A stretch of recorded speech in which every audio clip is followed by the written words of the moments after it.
د مزار شریف د ښاروال حافظ عبدالرحمن همت دغه ښار د ښکلا او مثبت بدلون په موخه د هڅو په درشل کې د برکت څلور لارې د بیا رغونې او د شاوخوا د سړکونو د پراخولو چارې د ښاروالۍ لخوا د برکت شرکت په مالي ملاتړ پیل شوې. ورته مهال د څلورمې ناحیې امیر وویل په یاده پروژه کې د څلور لارې شاوخوا د سړکونو پراخول، د فلزي کټارو نصبول، د تیږو کارول، د زینتي ګلونو کرل، سمسورتیا د رنګارنګ څراغونو نصبول پکې شامل دي.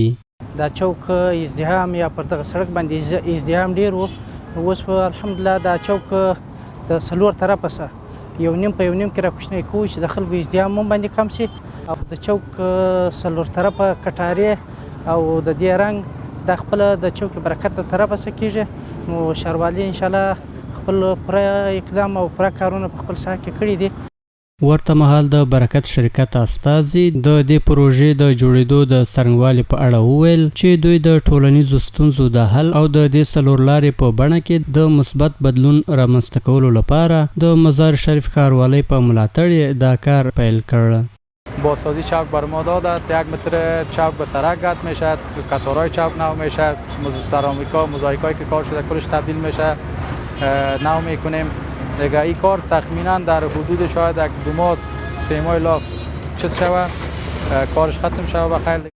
له بلې خوا د سیمې خلک د ښاروالۍ دا اقدام چې د ښاري زیربناو د پراختیا او د پاک او سمسور چاپیریال د رامنځته کولو په موخه ترسره کیږي ستایي. چوک برکت ساخته شد و یک اندازه مشکلات خود داشت، بعضی نواقصهای خود داشت. اینال شکر الحمدلله بازسازی که در ولایت ما جریان داره و اساس نوبت چوکی ما شد. این همینه انشالله الرحمن کار شروع شدیم، ابتدای کار شروع شده. مشکلات گیروبار جاده مردم به مشکلات مواجه بود. حالا شکر الحمدلله با کمک امارات اسلامی به احکام شاروال صاحب اجازه شاروال صاحب محترم چوک برکت دوباره بازسازی میشه. مساحت چوک یک درجه خود میشه، جاده کلان میشه به خاطر عبور مرور وسایط. ته یادونې وړ ده چې د برکت څلور لارې له بیا رغونې او د شاوخوا سړکونو له پراخولو سره به د وسایطو او د ښاریانو لپاره ګڼې اسانتیاوې برابرې شي او ورسره به دغه سیمه یوه ځانګړې ښکلا خپله کړي.